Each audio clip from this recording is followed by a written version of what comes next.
to start? Yeah, I got you. It's like mine. Okay, so basically there are rules and regs when you're actually trapping or doing any nuisance trappings on your property. Most of these leg holds or any of these body grip traps, I don't have any here with me today, but these you cannot use within a couple hundred yards of a home. In case they have a pet or a dog or a cat, you don't want to catch a domesticated animal. These are designed for coyotes, foxes, raccoons are a good one, yes. Okay, possums get caught in these, same thing with skunks. So, and hold these for me. My hands are tough enough I can actually hold these here. These are basically going to be springs right here, located right here underneath. What you do is you go ahead and you force this open here.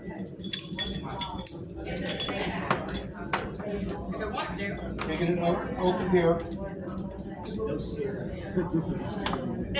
Oh, they have the tool. Got some help setting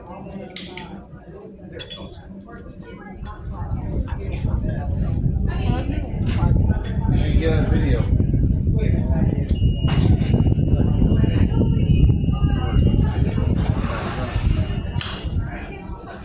See? That's what happens. That's why you wear the gloves.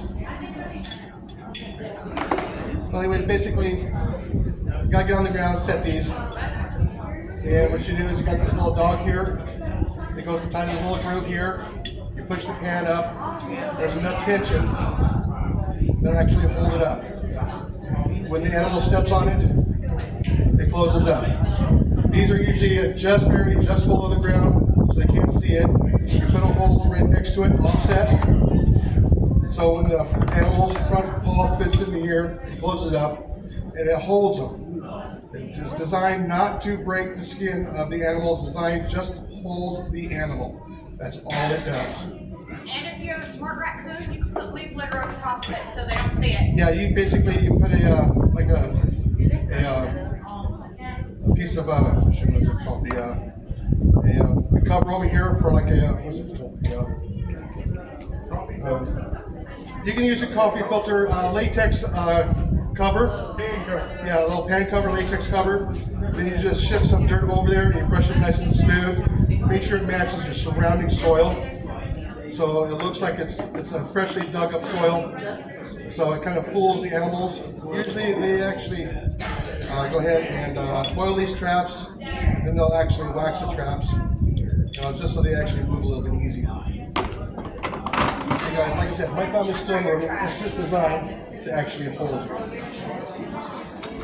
These ones here are more common for catching the raccoons around chicken coops, around all your fowl around your house. These are designed to be pushed in. Trigger catches here on the bottom, and this is a pull only. This is a dog proof. The raccoon actually has to come inside and actually pull the trigger on the inside to release it. And this little arm actually pins it into the cup itself. Again, it's designed not to break the skin. It's just designed to hold it there until you can get there. Because you're after the food that you put in there as a trap. Yeah. Yeah. Basically, what you're gonna do is you're gonna set the trap, put it in the ground, put cat food in here or marshmallow.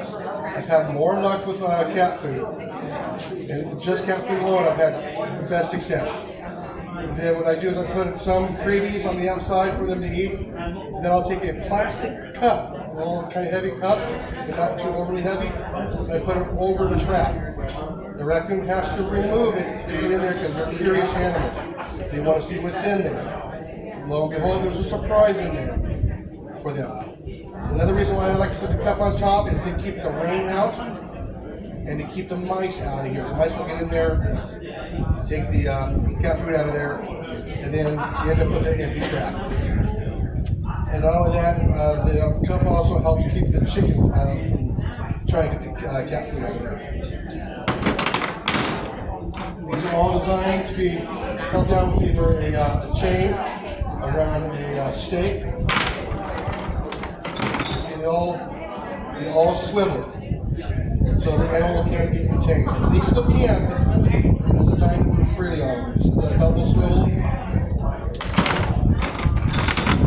This one here is going to be a triple swivel because it swivels here, in the center, and right here. I basically use a dog leash that you actually put into the ground with a handle, and that just attaches that with this big chain here. The cage? No, you're actually using a screw-in type dog leash so that they can roam around in a circle. No, they're too smart for cages. You catch one in the cage, you're educated. Once you catch them, I suggest going ahead and dispatching them. You check with your local laws. Do not transport any wild game animals or fur-bearing animals. You can't get in trouble. They don't want you spreading disease from one location to another location. That's why you're not supposed to transport animals. Another yeah. You can call your local game wardens and actually get a temporary tag for a nuisance animal. They'll probably want that animal back. Okay, unfortunately, you cannot keep anything out of season. You do have to give it up. So if it's during fur bearing season, here in Texas, it's $19 for a traffic tag, a non-commercial traffic tag. You're able to keep the fur, you can tan the fur, and treat the fur, and now you have a nice pelt. You get enough pelts, you can actually make a jacket, you can make a hoodie, you can make a cap. And always remember, fake fur kills because it's beef control. Not the real animals that doesn't have the down fur in their skin. It actually keeps them warm. That's why a lot of our ancestors, back during the caveman days, survived the cold because they had the wildfires. Okay, another tool that you probably need is a game camera. Doesn't matter, what it is that you're actually trapping. Know the animal you're going after. Even if it's mice, rats, raccoons, possums, skunks, you learn what animal that it is through your camera. Study that animal, and then you know what baits to use, what is its habits, what is it like to eat, is it diurnal, nocturnal. Find out. That's it. None of that. You want to make sure that it's not you don't want to catch non-target species. Another animal that's starting to show up back here in southeast Texas is the ring-tailed cat. That's now starting to show back up in this area. You don't want to catch them by mistake. So make sure you know what it is that you actually have. Game cameras, this is a Tasco. You can pick these up for under $50. Make sure you use a better card than 4 that is recommended. Get the 10 processor card, 64 gigs, and that's plenty for this camera. Be nice, clear footage. If you use a number 4 processor, it's grainy, it's sassy. Okay. A lot of people like to use these little picture traps, these little wooden traps here. These are short lifespan for these. Typically, you have the little nails here that hold the trap down to the piece of wood. Come undone at least expected times. A lot of times, the wood will actually split on you when the trap goes off. And let me open this up here.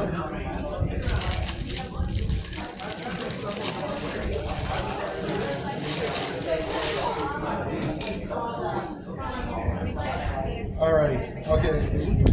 This side here, you have the tan. This side is the non-tan, this is the trigger side. Alrighty. This is going to be the safe side to hold any one of these snap traps here. Because when it closes, it's going to be closed on this side. It goes from one side to the other. These ones here are pretty simple to set up.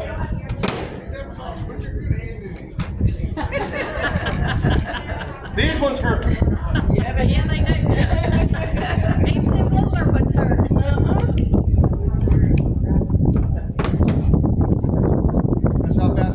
set it up.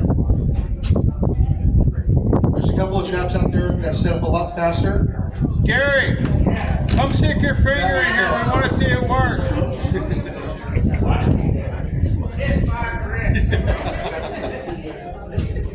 Like I said, these ones here, this is the safe side to hold it when it's set, because it's not going to snap from this side. That side is the dangerous side. Yeah. Same thing with these little mouse traps. My God, this girl jumped like a mile here. I'm used to it. Almost launched, Slap off the and almost launched me off the chair. I'm used to this stuff, so. Like I said, then you have these little pivot traps or the snap jaw traps. These ones are probably the easiest ones to use. It's just a simple squeeze, and it's done. This one here is made from a Tomcat. These ones actually are enough power to do the job. So what would you put in it? Peanut butter or These here, I actually use the black sunflower seeds. Okay, I have a far higher success using the black sunflower seeds. Right. These ones here look almost the same as the Tomcat, but this is the T-Rex. This spring on this one here is far tighter. This one here is enough to do squirrels in. Yes. Okay. You got squirrels? Yes. And these ones you can also get to set a little bit more sensitive as well. You can actually push the pan down, hold the back of your trap with your thumb, and you'll find out where it triggers. Yeah. Then you can set it up real sensitive. So all they have to do is just buck up against it. Hardly any pressure. Tomcats are not as sensitive. That work on a tree? I'll give it a Put it on a tree? Legally, no. If you're in a box and they actually climb into the box, it is considered a non-target species. Typically, we're not supposed to be trapping squirrels with these here. There's other traps that you can use during survival situations, like using the S10 body grip traps. That might be for another different episode. I don't want to give away, something that is kind of illegal to do in probably all 50 states for getting rid of squirrels. Okay, and same thing with the mouse traps. These ones here, the Tomcats, I still prefer the T-Rexes, stronger spring. It's pretty much the same premises. And along with all these traps here, once you catch a mouse or a rat, do not throw that trap away.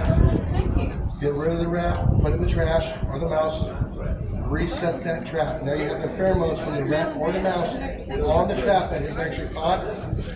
That one there is going to be a 95% chance you're going to catch more mice on that one trap than you will any of the other ones. Because they smell each other, they want to find out what happened to George.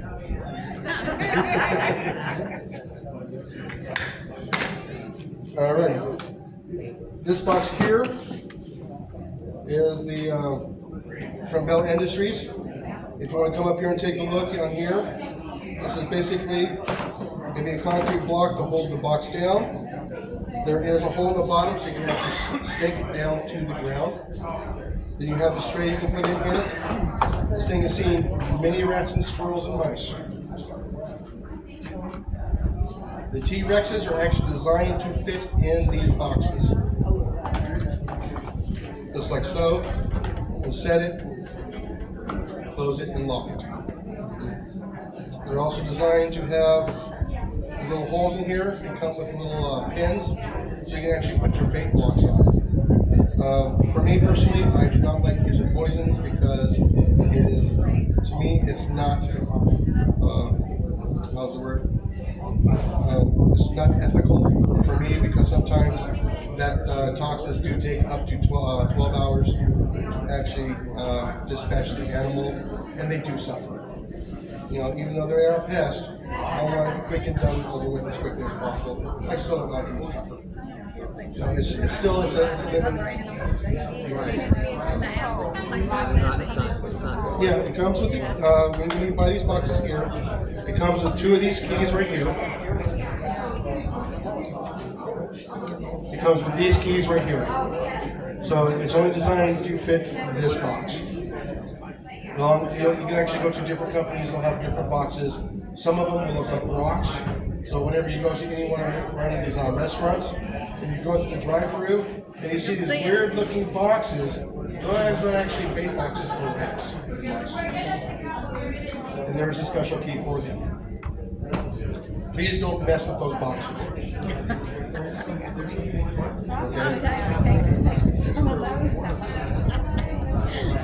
Got a clicking sound. I haven't come across any of those, but then again, I've been out of the industry for 6 years or so. So basically, you close it. Hopefully, you don't set off the trap on the inside. It's already locked. And you can't get in there. Nobody can get in there without the special key. You stick a finger in there, you're not going to get caught by a trap. They actually have to enter the trap all the way, come in here, and then enter the trap. And like I said, I've gotten 2 of them in there overnight many times. This is actually made by Bell Industries, which is also the maker of the T-Rex traps. And it's that easy to open. Okay, and when you're also dealing with rats, rats are smart. If they see their buddy has been caught, you're now educated by that rat.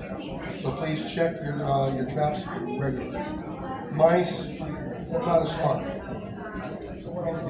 Okay, and like I said, and if you feel better, get latex gloves, get nitrile gloves. You can wear those when you're cleaning up in the nest.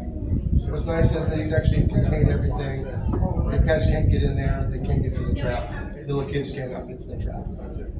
You can also make your own boxes. For instance here, this is the box I made out of an old ammo can.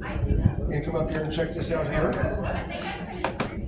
This one is also a modified Tomcat, where I gave it a little extra teeth here.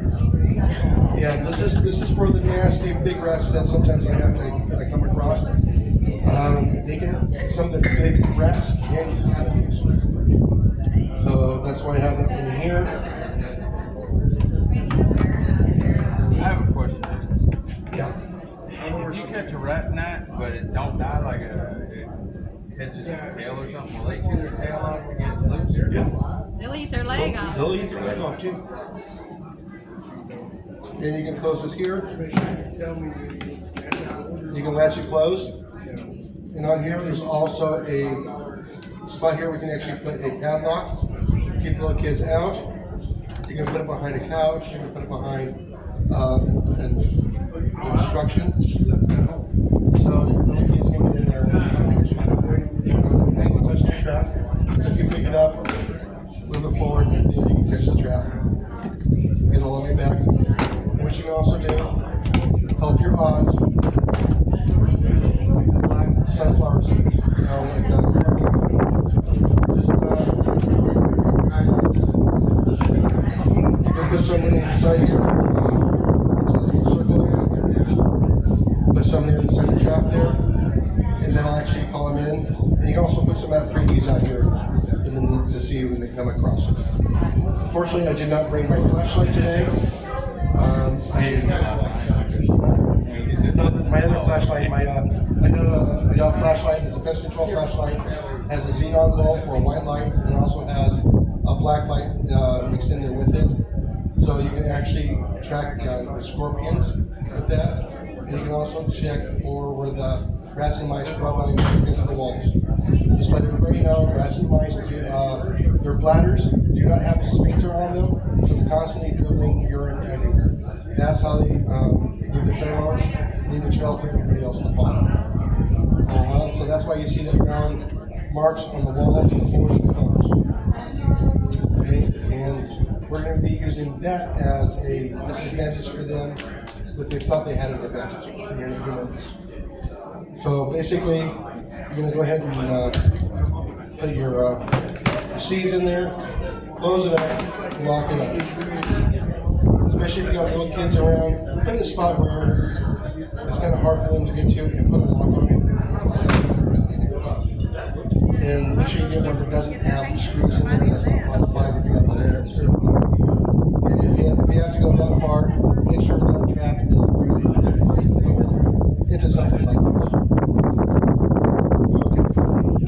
So we're going to deal with actual mice and actually do trap placements. So we're going to use the larger ones.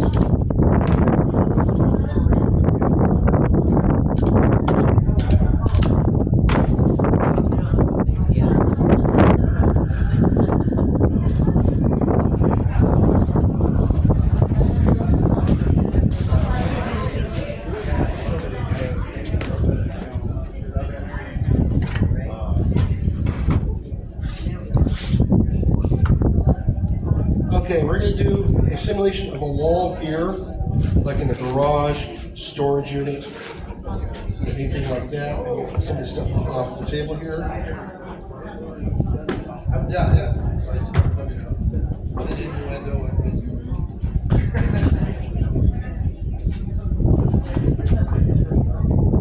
My imaginary wall. Alrighty, so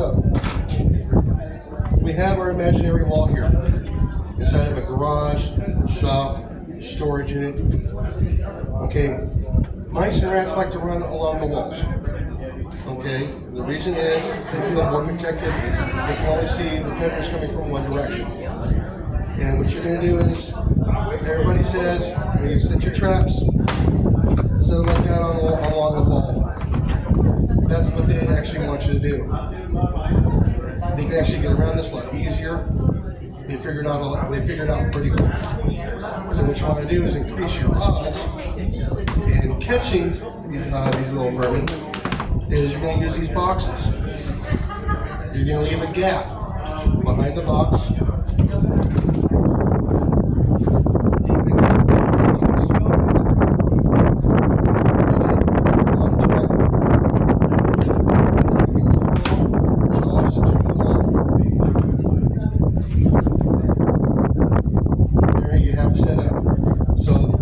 Crawl back behind here, they'll think they're nice and safe. They'll actually have to cross that trap, get across there, and they'll actually help increase your odds of catching extremely.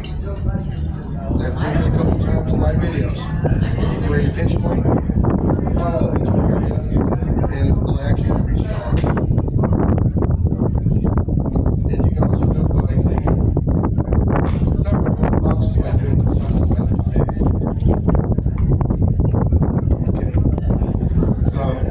If you get a black flashlight, you're going to search along the walls. Right along the edge here, you'll see along the walls, you'll see like a little brown smear marking along the walls and along the floors.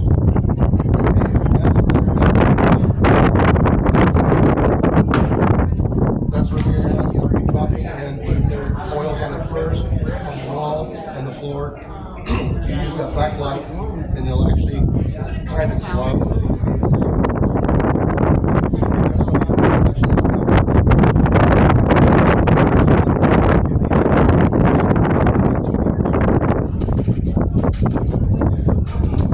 And now for the last of the demonstrations, for those who enjoy their trigger time. This works for squirrels too, by the way, especially in an orchard where you can say I have damage to my trees because of the squirrels. Is you can set up at base stations. This one here I have inside my shop. If you see here, I just have PVC pipe, a cap on here, and I drill a hole in the side of the cap here. So it feeds out like a power glass. I do have a video that does explain how to build this. It's about 12-minute video. I do the full build in the video. So you put your black sunflower seeds again. Keep it covered up. Keep that hole right around in this area here.